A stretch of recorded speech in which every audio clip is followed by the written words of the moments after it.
60 seconds, I will teach you 7 things that take most people a lifetime to learn.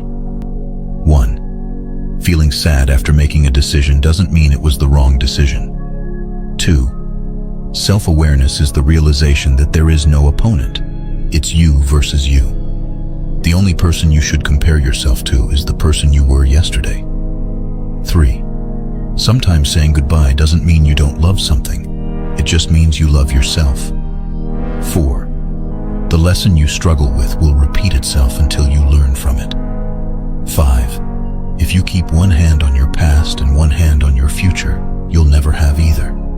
To embrace tomorrow, you must let go of yesterday, and to embrace today, you must stop obsessing over tomorrow. 6. You never know how valuable your health is until you are fighting for it. So, fight for it now before you have to. 7. Life's most valuable lessons are often hidden in the most challenging experiences. Embrace adversity and see it as an opportunity